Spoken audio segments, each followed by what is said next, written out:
Voilà, une petite vidéo très très rapide pour vous expliquer le montage donc de la dernière bande, puisque je l'ai déjà fait cette vidéo, mais je ne la retrouve pas, elle a disparu sur YouTube, donc je refais. Donc première chose à faire, c'est de prendre la mesure exacte. Oh là là, attends, je ne trouve pas. Les affaires étant rangées. La mesure exacte, vous ne pouvez pas voir parce que la caméra est pas bien placée. Du tour du sac, vous accrochez votre mètre d'un côté, vous faites le tour en suivant bien. Normalement, on doit obtenir 86, mais comme je l'explique, des fois, on a un petit millimètre, un petit chouille de différence. Moi, j'ai 86. Tout dépend des coutures, si on a mis un petit millimètre en plus, en moins, enfin bon, voilà. Normalement, si on a bien respecté la taille, je revérifie parce que j'ai lâché le mètre. Non, j'ai pile poil 86. Je m'épate. Voilà, j'ai vu que j'avais un petit truc qui n'allait pas. Je vais brûler le bout de ma sangle. Hop, hop, hop, hop, hop. Voilà, ça c'est fait. Donc, je repose. Oh là là, je ne vois même pas où je suis. Donc, on a besoin, pour faire ça, de 2 sangles fines ou de gros grains, ce qui est mon cas. Alors, par contre, assez rigide, de 3 cm de hauteur.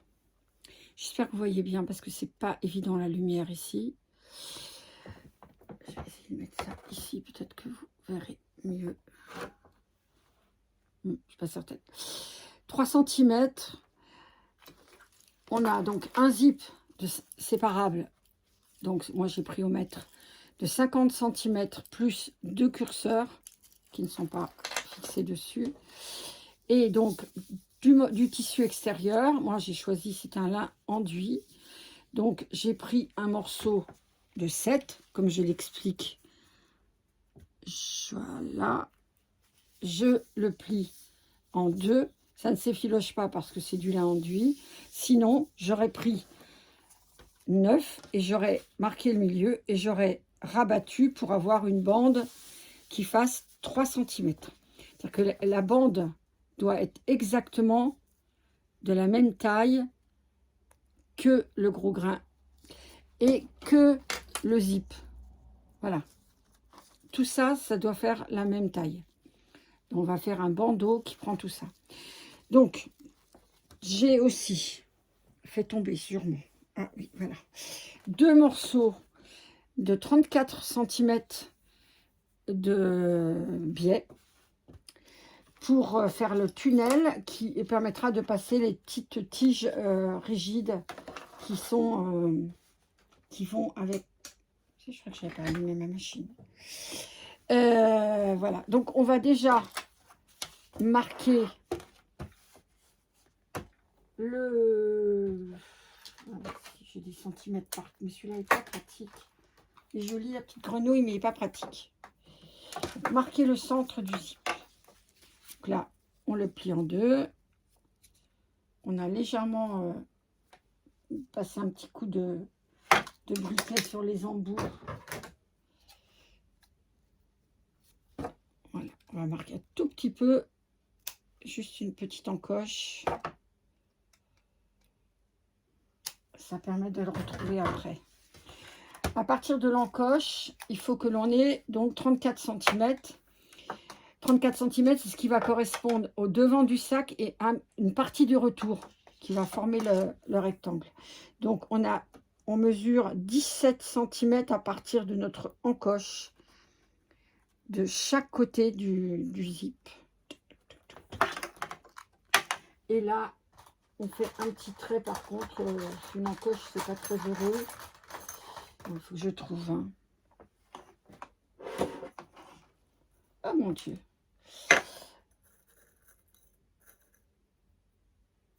Comme je suis en train de tout mettre en carton, c'est un peu compliqué.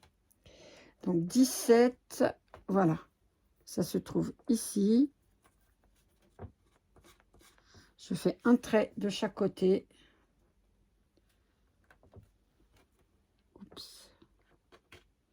C'est là où il faudra arrêter de coudre.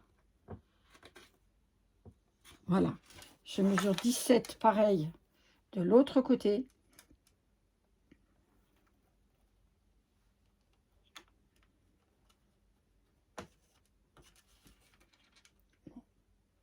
On va faire confiance au regard. Voilà, une fois qu'on a marqué ça, on prend les deux morceaux de gros grain. Pareil, on fait une marque au centre.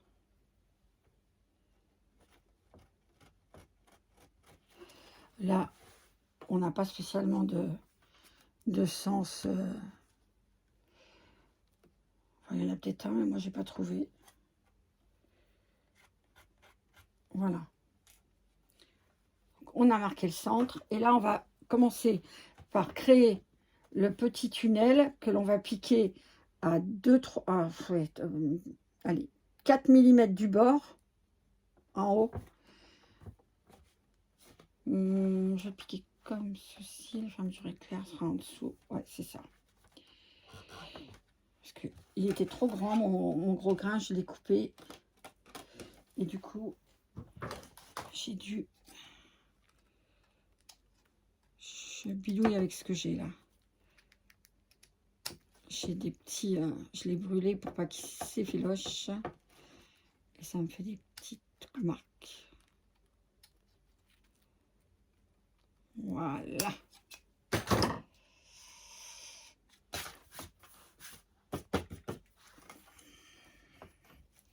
Du coup, celle-là, oups, détendue. Oups. Donc, nos 34 cm de tunnel, on fait la même chose. On en marque le milieu. Donc, on sait, ici, j'ai fait un pli. Et on vient le positionner. Moi, je vais faire sur ce côté-là parce qu'il est moins joli. Ici. Bon, c'est pas ce que je veux. J'ai jamais la bonne taille de pince. Voilà. Et on va le coudre sur 3 côtés. C'est-à-dire, on coud une extrémité, mais pas l'autre. Parce que sinon, on ne pourra pas rentrer le... Alors, si vous voulez, j'ai coupé un peu plus grand, moi, justement, pour pouvoir faire un tout petit rabat pour pas que ça s'effiloche.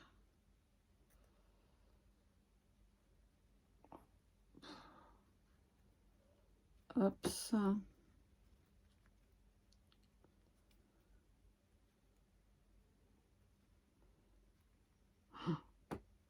C'est tellement petit que c'est compliqué.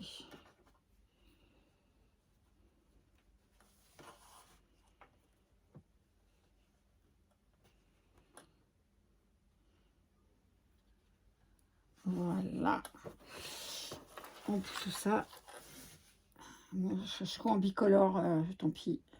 J'avais pas le temps de changer mon fil. Alors, par contre, là, je vais devoir mettre de la lumière parce qu'il fait un temps exécrable dehors. Et je ne vois rien. Donc, on pique le petit tunnel. J'ai bougé. Voilà. Je ne vais pas arrêter la vidéo. Comme ça, vous allez...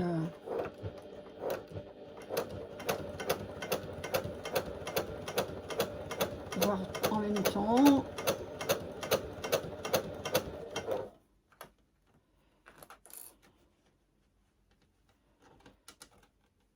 Et entendre le bruit de ma machine.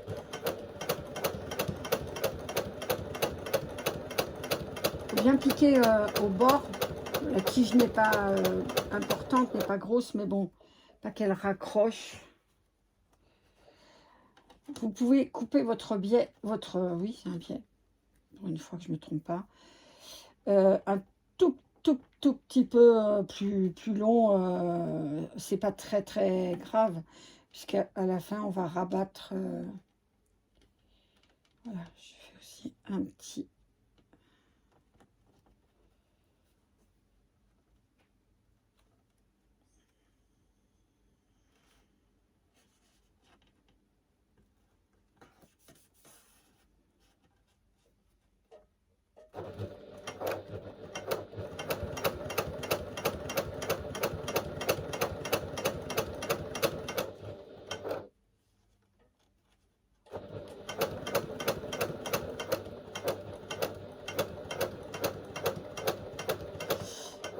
Excusez-moi aussi pour la manucure, mais je n'avais pas prévu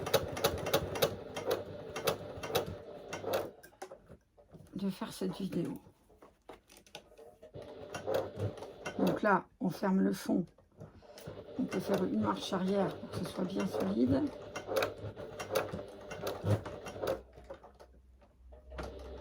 Je suis allée trop loin.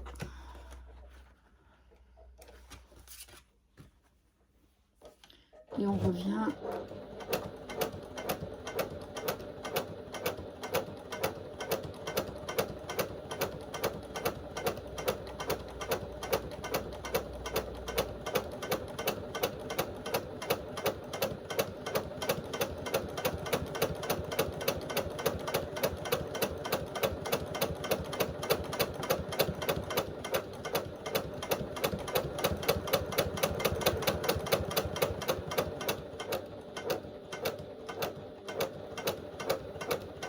Là, par contre, on ne ferme pas le bout.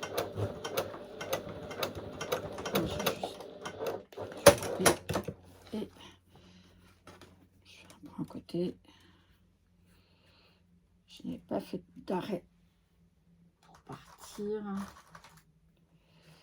Je récupère mon fil. Voilà. Et on fait un petit nœud.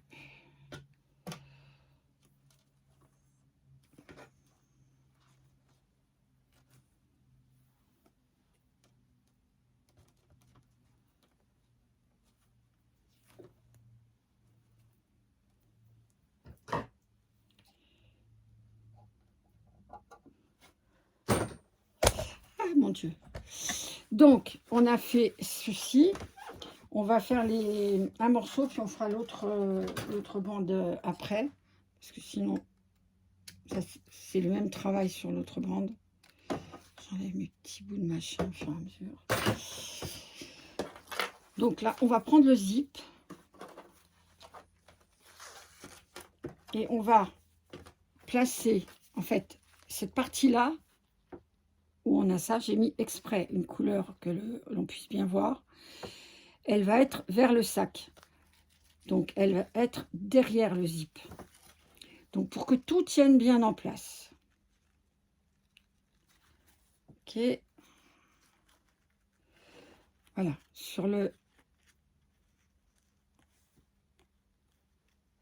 On va coudre. On va pré-coudre. Je le maintiens, mais au début, on ne coupe pas. On commence à le coudre qu'à partir du trait blanc. Donc, on voit bien la marque en dessous, où on a cousu notre... oui, enfin, vous voyez, notre petit machin, là. Ouais, j'aurais pu coudre de l'autre côté, parce que je vais être en jaune, noir. Oui, on le verra pas. Non, c'est bien. Et donc là, oui, alors je vous dis une bêtise. Je fais une bêtise, du moins. On commence donc... C'est juste un point de maintien pour vous faciliter la vie. Parce que c'est ça qui a l'air de vous compliquer la vie. Voilà, on part après. Voilà. On pose, on pique. Et là, on va venir piquer en se servant de... C'est juste comme si je faisais un bâti. Voilà. Au ras du zip.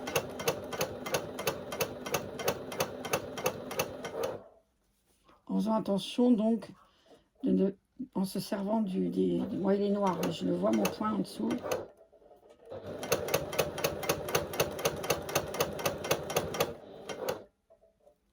Et on va jusque...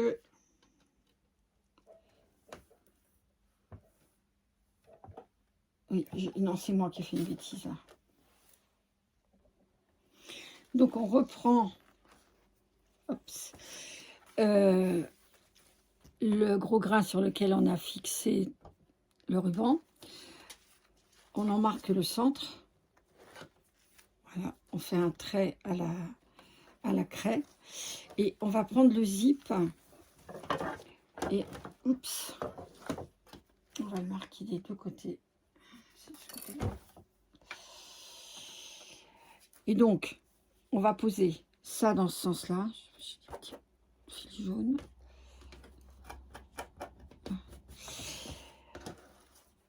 Et on va venir fixer le zip, mais c'est uniquement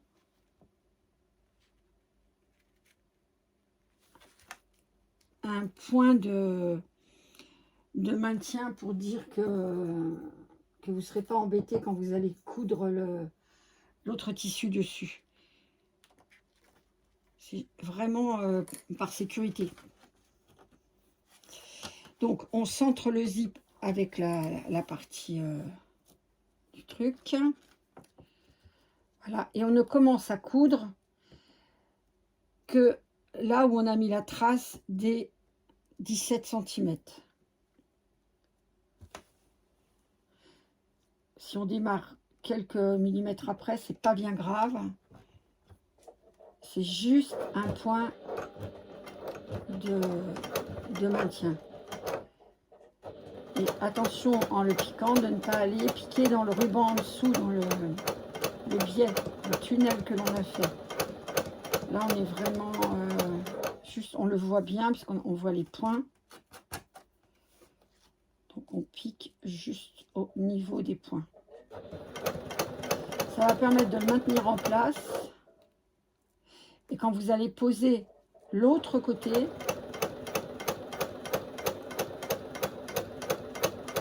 voilà, et ben, au moins celui-ci ne bougera pas.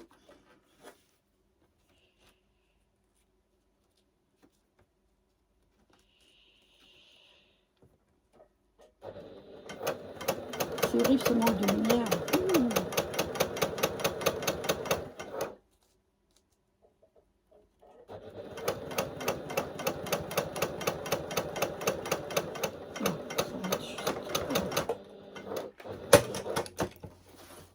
Voilà, donc là, on a... Est-ce qu'il...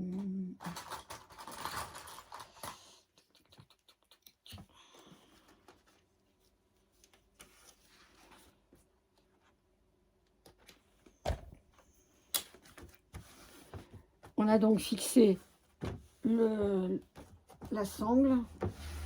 On va prendre un morceau donc extérieur et on va faire la même chose de l'autre côté pour tenir le zip. Donc on le prend le milieu, on le cale. Donc là, on va plus près du zip, même si ça dépasse un peu, c'est pas grave.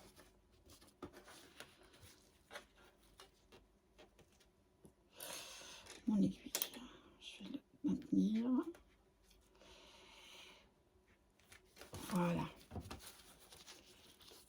Et donc là, on va venir coudre pareil.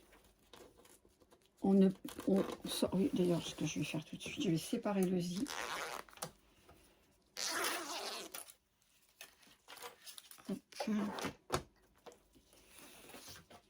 Et donc là, on va prendre la partie sur laquelle on a cousu le zip, notre partie haute, que l'on va mettre comme ça ensemble. On va faire ressortir le zip au niveau du trait des 17 cm et on va piquer ensemble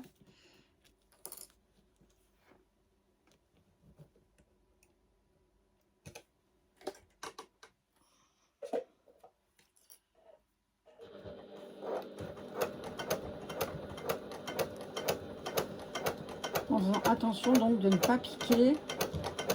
Voilà, le zip. Et après,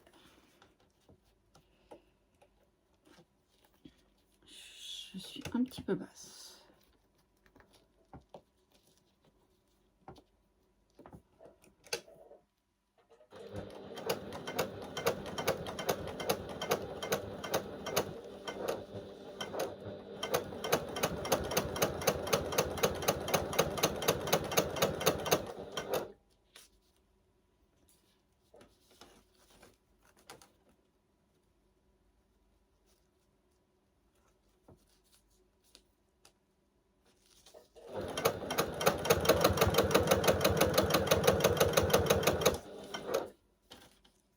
Quand on arrive au 14 cm, au 17, j'en veux pour 14, moi, je sais pas pourquoi. Quand on arrive là, eh bien, on sort le zip. Voilà. J'ai un tissu qui est un peu élastique. Là.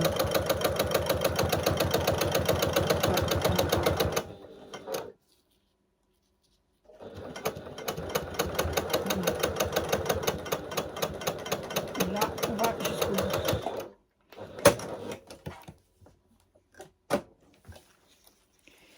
Donc, on obtient, donc là, ici, c'est la partie où on pourra, entre les deux, où on glissera sur le sac. Donc, on a la partie extérieure avec le zip. Ça, c'est ce qu'on mesurera après quand on aura fait l'autre partie, l'anneau. Et ça, c'est la partie du zip qui restera en extérieur. Pareil à l'autre extrémité. Donc, on construit exactement, là, à l'arrière, on a bien le petit tunnel fermé à une extrémité, ouvert à l'autre pour pouvoir glisser la petite patte. Donc, on fait exactement le même travail avec l'autre côté du zip. Là, je ne vais pas le filmer parce que c'est 2 fois le même travail. Et je reviens. Voilà, on a donc fait la deuxième bande. Je les ai réunis pour voir si je tombais bien avec le curseur. Et pour coudre, on peut les réenlever et les remettre après. C'est bien plus pratique. Voilà. Donc, on a effectivement nos 2 morceaux là dans le vide qu'on va venir joindre ici. Et pareil de l'autre côté pour obtenir donc 86 cm en tout de l'anneau. Donc 86, on sait que le centre, il est ici. On va revérifier. Moi, j'ai recoupé un peu, j'avais 44. Donc, il faut que, en fait, il faut qu'on ait 43 finis de chaque côté. Donc, on va couper à 44. Voilà. Mettez votre bande à l'envers. Vous regardez. 44 cm. De l'autre côté, 44 cm. Moi, je vais retirer les curseurs parce que ça me fatigue. Ils sont tellement épais. Voilà. Et donc, on va prendre... Je vais ouvrir.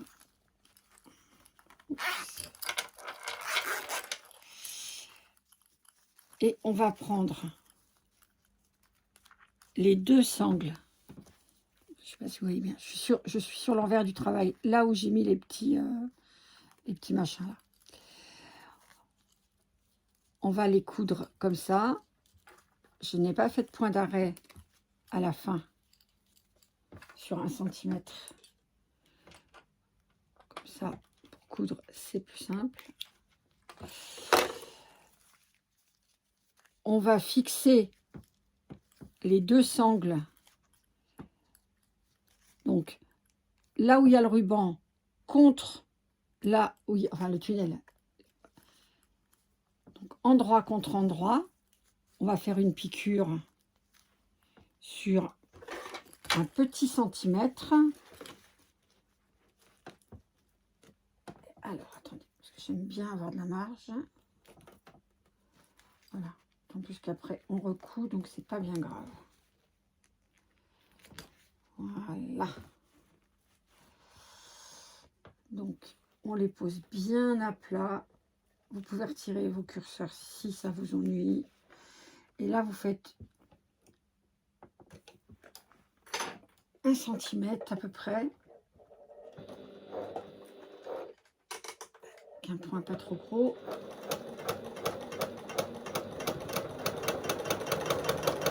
Alors, je fais un aller-retour.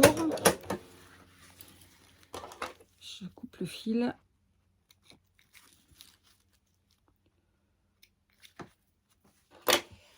Je donne... Mais de toute façon, je ne vais pas laisser autant. Hein. Je coupe au ras de ma couture. Je vais donner un petit coup de briquet pour pas que ça se filoche. Et on a donc déjà fermé celui du bas. Maintenant, on va fermer celui du haut, endroit contre endroit. Donc, c'est là où c'est plus simple d'enlever les curseurs, de mettre les zips, hop, comme ça. Et on prend les 2 morceaux extérieurs, endroit contre endroit, et on fait la même manœuvre. On pique. Donc, comme on avait 44, qu'il nous faut 43, on pique à un petit centimètre, parce qu'il faut penser qu'il y a l'épaisseur. Ok, voilà. Qu'on soit bien aligné.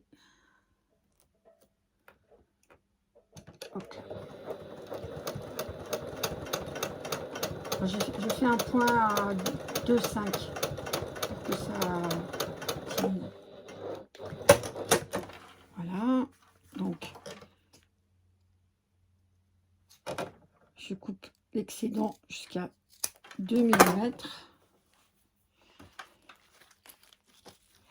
Et en fait, je remets les 2 pièces l'une contre l'autre en balançant l'excédent d'un côté et celui de la sangle de l'autre pour pas que ça fasse de surépaisseur. Voilà. Et là, je fais refaire un point sur ma jonction entre les deux. Je vais reprendre la couture ici, jusque là, pour bien les tenir ensemble. Mais surtout, coudre que le haut, hein, parce que sinon on ne pourra pas le rentrer dans le...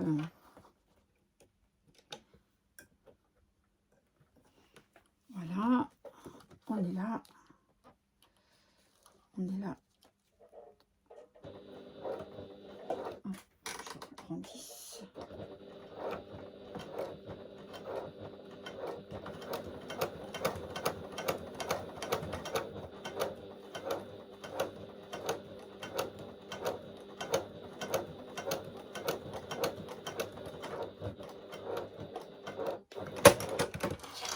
Voilà, donc l'anneau est fermé de ce côté-là. Si vous voulez être sûr qu'il va bien, vous le posez sur le sac. Et faites attention surtout de ne pas faire comme ça et de ne pas coudre dans le mauvais sens. Bien garder l'anneau. Je vous dis ça parce que ça m'est arrivé. Quand j'ai fini, en fait, j'avais vrillé l'anneau au milieu. Donc, c'est vrai, voilà. Moi, je vais jusqu'au bout en couture, mais en fait, comme je ne sais jamais quelle distance je vais recouper.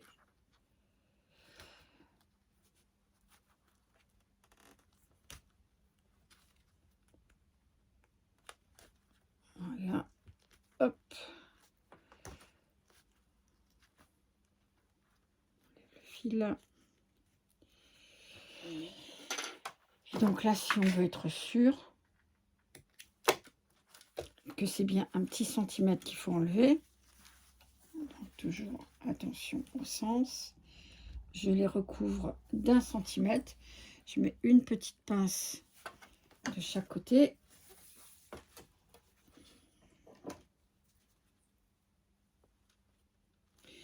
je prends mon centimètre, je le bloque ici et je vais faire le tour de la pièce.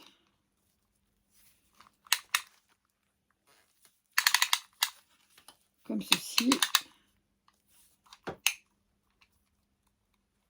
Et je suis à 86. Donc, je peux faire ma petite piqûre comme de l'autre côté. Je vous dis en faisant attention de ne pas la coudre à l'envers. Vous voyez, il suffit qu'elle se vrille comme ça. Donc, bien vérifier jusqu'au bout. Donc, on refait la même chose. On l'écarte. On prend les deux parties de sangle. On les pique. On met ça à l'intérieur pour pas que ça nous gêne. Hop. Et on prend les deux parties de tissu extérieur et on les fixe ici, ici, comme on a fait de l'autre côté pour obtenir cet anneau. Donc, on a mesuré notre anneau. On l'a positionné en le rentrant à cheval sur le haut. Là, moi, j'ai un tissu qui me permet d'épingler. Si vous avez choisi un simili, il faudra mettre des pinces. Et dans ce cas-là, je vous conseille de, au milieu de l'anneau qui a été obtenu, de mettre de la colle en tube, de la colle à tissu, colle cuir hein, plutôt. Vous en mettez tout le long de chaque côté. Vous marquez bien votre centre et vous enfilez le dessus en le maintenant bien pour qu'il prenne sa place. Parce que quand vous allez le coudre, comme ça ne bougera pas. Donc moi, j'ai mis effectivement des épingles tout autour. Bon là, c'est un modèle où les anses se clipsent. Donc on n'a pas les anses, sinon les anses seraient vers le bas, bien évidemment. Donc on a bien la partie extérieure qui est devant. Et à l'intérieur, on voit donc le morceau de biais, de gros grain, qui lui est avec donc le petit tunnel qui permettra après de passer. Donc c'est beaucoup plus simple à faire. Là, on est dans l'arrondi, on a fermé l'anneau proprement, ça rentre exactement dans l'arrondi, il n'y a pas de tissu en plus. Si on a bien mesuré, si on a 84, eh ben, on fait l'anneau à 84, et si on a un peu plus, on le fait un peu plus. Mais c'est important de faire cette mesure. Voilà, donc là maintenant, eh bien, on va... Moi, je n'ai pas de machine bras libre, donc c'est... je bidouille, donc je vais reculer ceci. Je mets ma machine dans le vide. Voilà. Et donc, je rentre le sac entier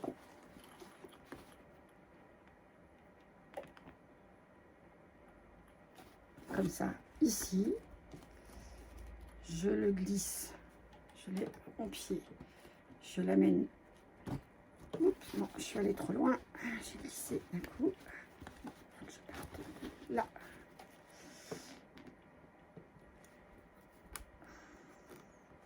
Et voilà. Et donc là, on va piquer tout autour. Donc avec un point assez 3,5-4, suivant ce que peut proposer votre machine. Et c'est insupportable. Dès que j'utilise des épingles, je me pique. Les épingles ne m'aiment pas. Je n'aime pas les épingles. maintenir en place pour que ce soit bien droit. Voilà, je prends mon aiguille, je cherche le pied parce que du coup, il n'est plus à sa place. Hop, super. Et on fait donc simplement le tour. C'est mieux si on baisse le pied.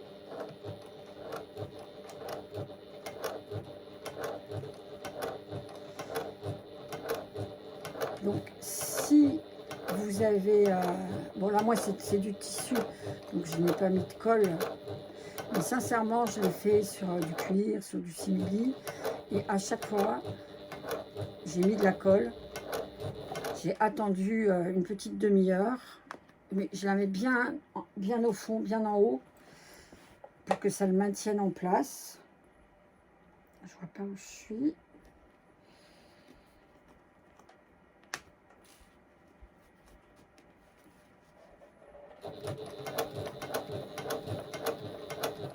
Comme ça, on n'a pas de soucis.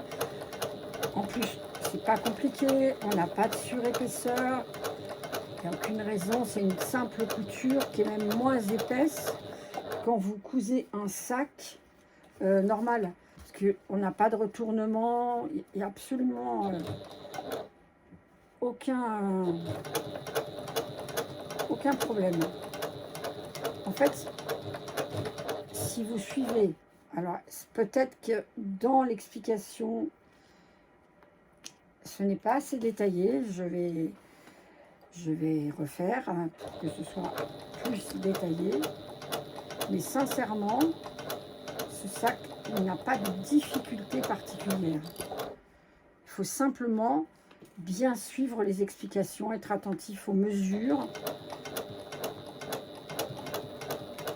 La seule difficulté, je dirais, c'est relier le haut et le bas. Et ça, malheureusement, j'ai pas de solution miracle. C'est un peu plus technique. Sinon, ça, c'est très simple.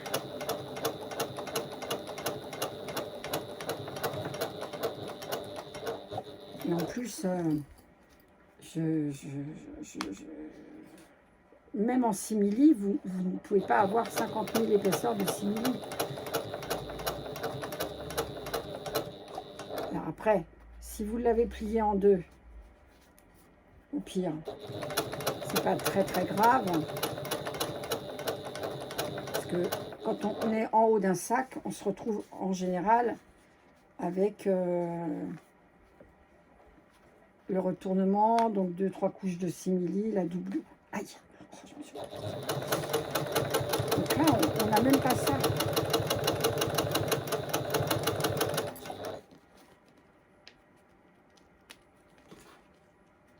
Donc, une fois qu'on aura fait ça, voilà.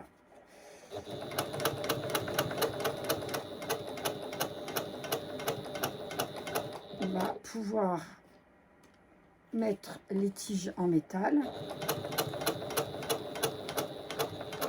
Fermer le bout. Donc, idéalement, pour en avoir fait, ça doit être mon 10e sac. Effectivement, je conseillais de couper 34 cm pour les tiges. Je pense qu'il faut mieux couper un tout petit peu plus court. Je vais recalculer exactement. Je repasse parce que voilà. Hop. Donc, même si on n'a pas une machine bras libre, eh ben, on a toujours une petite solution. Voilà. Hop. Donc, cette lumière-là nous éblouit. Vous avez donc votre pièce. Moi, je vais faire rentrer mon fil là pour la finition, qui est maintenue à l'intérieur, à l'extérieur par une simple couture.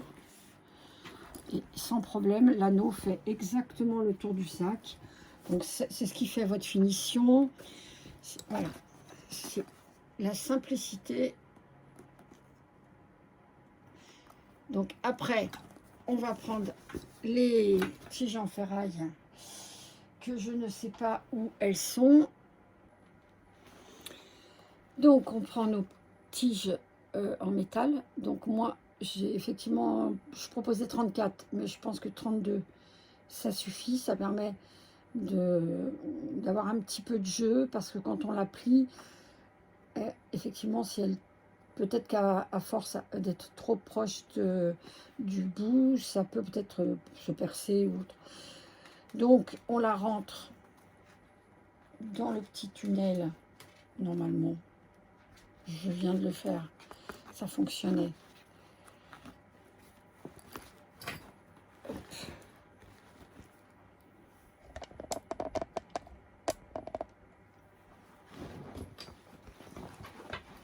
Alors, attendez, comment je pourrais me mettre? C'est pas très simple.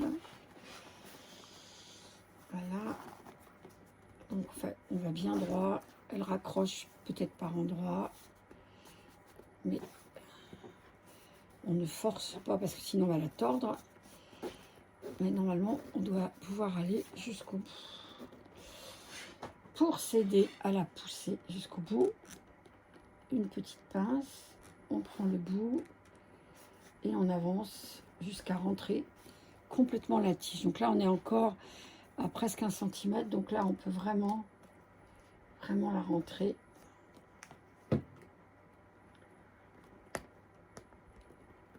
Voilà. On peut la pousser à l'intérieur. On a encore une petite marge. Ouais, 32, je pense que c'est mieux. Parce que, voilà. On a une petite marge de chaque côté. Donc là, on a mis... Peut-être que si je me mets de ce côté-là, c'est plus clair. Donc la première tige, elle est droite pour l'instant. Elle est là. On va mettre la deuxième. Je ne suis pas dans le bon sens. Mais je pense que ça devrait aller. Des fois, alors attendez, parce que là, du coup, je regarde. Pour pas que ça accroche. J'ai cousu mon tunnel un tout petit peu serré, moi. Donc, je vais prendre quelque chose pour redémarrer, quelque chose de fin. Parce qu'avec, comme j'ai fait un rebord, voilà, j'ai un petit tournevis qui va m'aider à faire le passage. Voilà. Donc, on fait la même chose. On la tourne au fur et à mesure pour pas qu'elle accroche. Vous pouvez mettre... Oui, d'ailleurs, tiens, je ne l'ai pas fait. Je sais pas, je dis de le faire et je ne le fais pas. Un petit bout de scotch au bout. Pour que ça glisse. Alors, attendez, c'est quel... J'ai un côté qui est plus arrondi que l'autre. Voilà. Donc, en fait, vous mettez un tout petit carré de scotch que vous repliez pour que ça glisse mieux.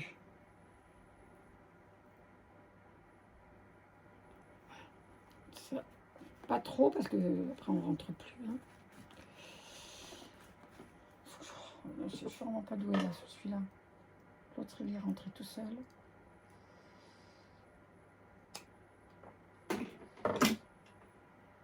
C'est de ma faute, mon tunnel est trop serré. Allez.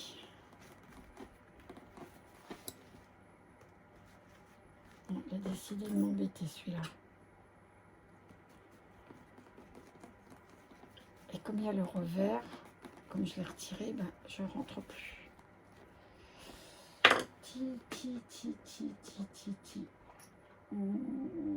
Peut-être. Voilà. C'est l'entrée qui va pas.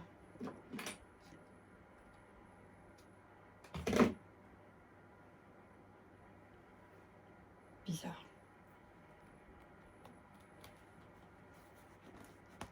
Allez. Ah ben, comme quoi, hein, il a décidé vraiment de me prendre la tête, là.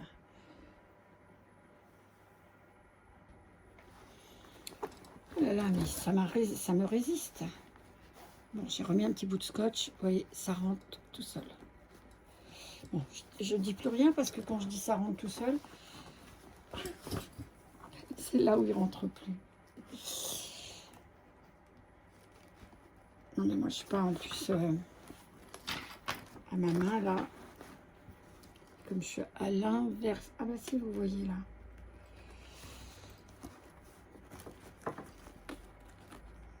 Surtout ne pas la tordre. Il faut y aller tout doucement, mais essayer de ne pas la tordre.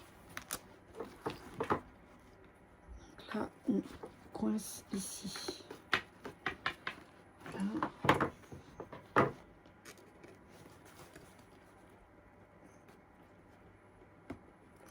Des fois, il suffit d'un petit fil qui accroche.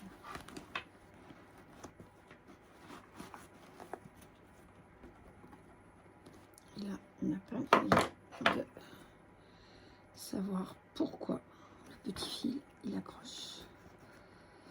Normalement, ça passe.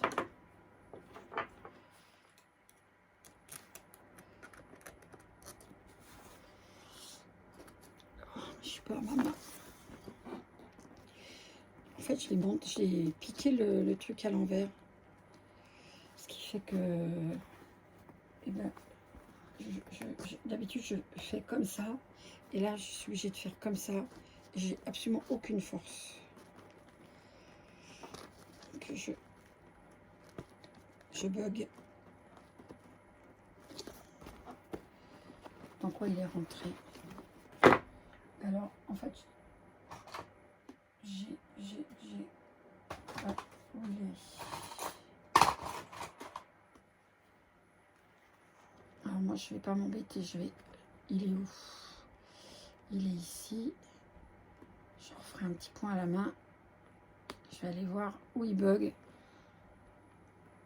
En enlevant 2-3 petits points. Voilà. Je me suis acheté un nouveau découvite, découfil là. Je vous dis pas, hein, je vous le conseille pas. Non, il n'y a pas de raison. J'ai acheté ça sur AliExpress, mais alors c'est une merde, le truc qui coupe pas du tout. Non, mais non.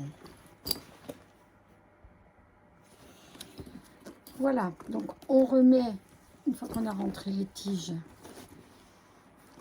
on remet les curseurs en place. Voilà. Et on ouvre en grand, en faisant attention que les curseurs ne se sauvent pas. Donc là, et en fait, juste à la marque,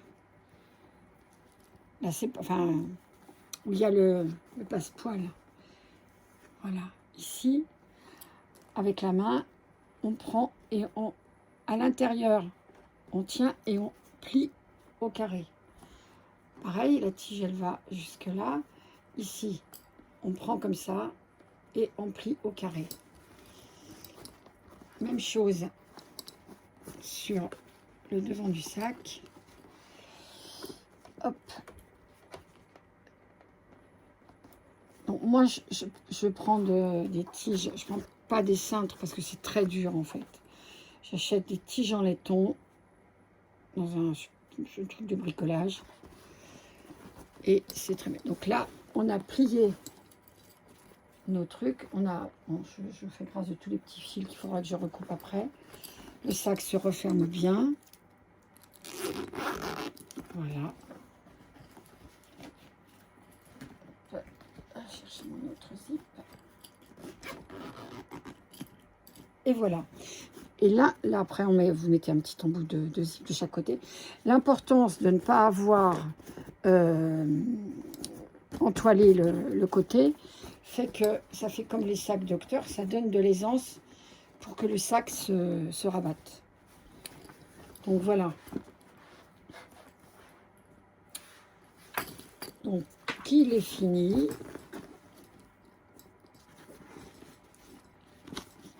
Je fais attention que je pourrais les remettre si jamais je les fais tomber. Voilà. Et donc, on a l'ouverture du sac complet. Donc, j'espère que je me suis bien exprimée. Je vais réécrire tout ça, mais ça ne sera pas avant fin octobre, puisque là, je vais partir et je n'aurai pas le temps. Voilà, celui-ci est en cuir en bas, cuir en dessous et un coton, un denim enduit à l'Odicote et un lin enduit. Je trouve très très sympa. J'attends d'avoir reçu des anses amovibles en fait, et j'ai fait la sangle aussi pour le porter en sac à dos. Voilà, ah ben, le fond, je vais vous montrer comment j'ai fait. Là, j'ai pas fait j'ai cousu d'une autre manière que je vous expliquerai. Mais voilà. Donc, le fond, il n'y a pas de... J'ai tous mes petits fils à couper. Hein. Il n'y a pas de biais, parce que j'ai cousu... j'ai simplement fait ma diagonale après pour prendre le fond et la toile, comme ça, ça ne bouge pas. Et là, inversement, j'ai mis le zip d'abord avec le haut et j'ai rattaché le fond. Donc, il fait que le biais, je ne sais pas si vous avez vu, mais il se trouve... Oups. Et c'est beaucoup plus joli dans le fond là du sac. Et en fait, c'est aussi chiant à mettre, mais c'est beaucoup plus joli. Parce que là, ici, du coup, on n'a aucune marque. Voilà, bah écoutez, j'espère que ça vous a aidé. À bientôt.